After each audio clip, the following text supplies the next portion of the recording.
Hello viewers and welcome to the second MotoGP racing. So we've seen the main MotoGP class in the first video. Now it's time for a look at the Moto3. And it'd be interesting to see how they've developed this series.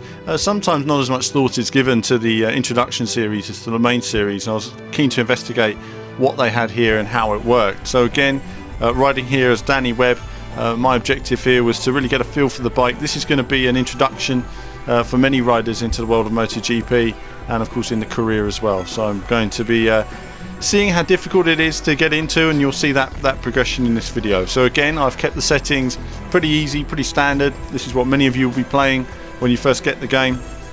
Some of you may wish to run with the racing line. That can be a very helpful guide as well, and it's been well implemented. So off to Silverstone racetrack. We see here some UK sites. Again, it's all very Eurovision, isn't it? Buses, buildings, London Eye, more London Eye, and Parliament, and a red phone box with Battersea Power Station. What more do you need? So all the sights and sounds of the UK on this little tour guide before we take a look at Silverstone racetrack. There's so much more I could add, but I won't on this occasion. So let's take a look then at the Silverstone and how it's developed over the past couple of years. Redesigned primarily for MotoGP to get the biking here as well. You can see the Silverstone wing building there, and fantastic it is as well. So much renovation and improvement to the circuit over the past couple of years. So we're seeing the turns there as set with turn 1. They do start from the different parts of the grid on this circuit now as well, which is fascinating to see on the Moto3 class. So let's go through those sectors. Turn 1, 2, very high speed. Then you've got those slow corners which take you onto the Wellington Straight. Again, there's overtaking opportunities there for the bikes to get up to full speed down this long straight, which is going to lead them into the stadium complex. And you can see there, down that straight, overtaking opportunities at the end of that, in the stadium, into Luffield, and then that takes us onto Woodcott, round Copse. It's going to be very quick through there, into Maggots and Beckett's. Always like the change in direction. That's very physically demanding on the riders, it has to be said. And down the end of the Hanger Straight into Stowe, another braking opportunity where we're going to be seeing some other overtaking opportunities towards the end of the lap. Again, bikes following each other quite closely through there.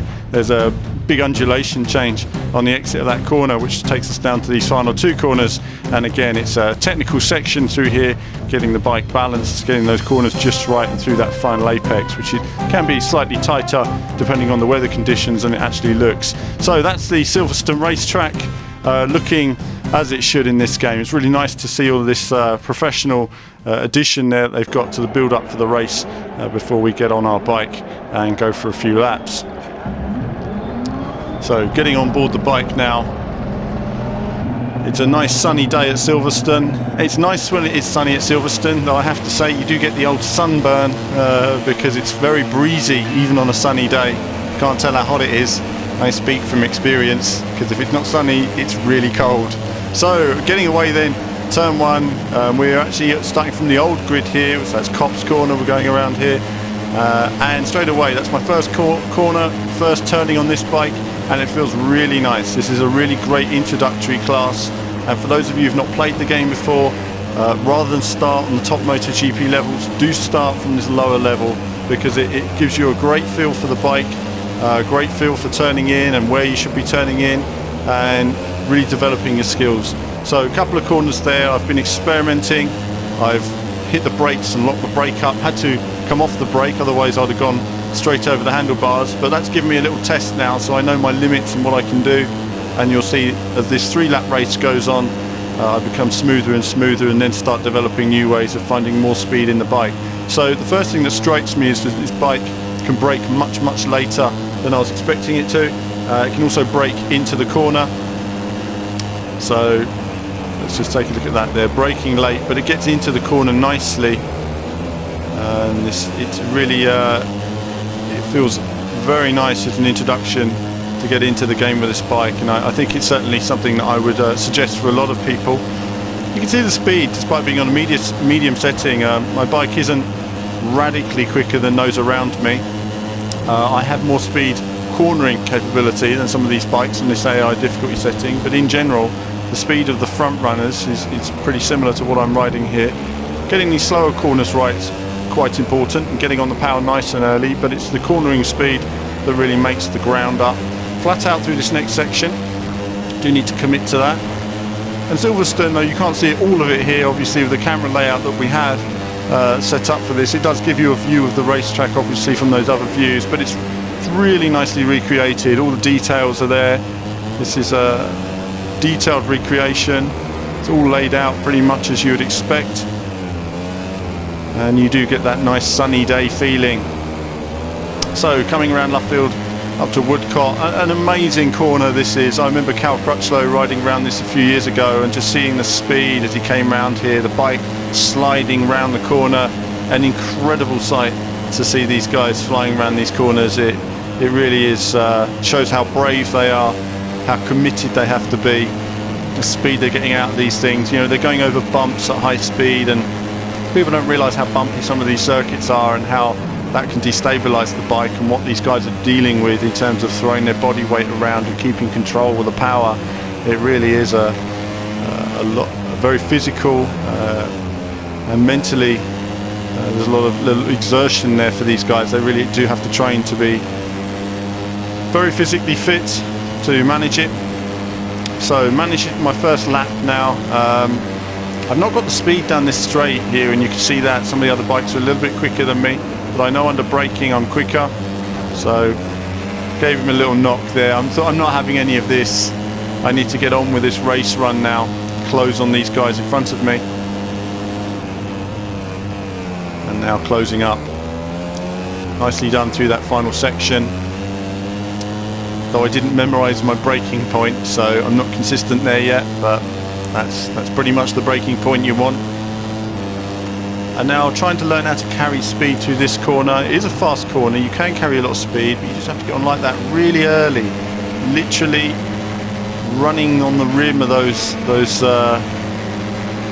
rumble strips that we have there. You don't want to go over the rumble strips if you can help it, because it does unbalance the bike. It can be very bumpy, it depends on the section of course. Nicely through that section, gained a lot there on the bikes in front. And full speed through there that time. So closing now on these bikes ahead of me.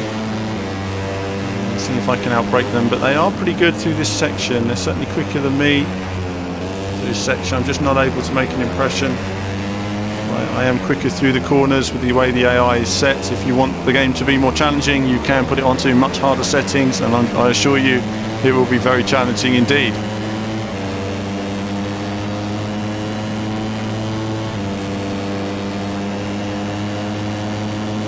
So over the start-finish line then, and into this final lap.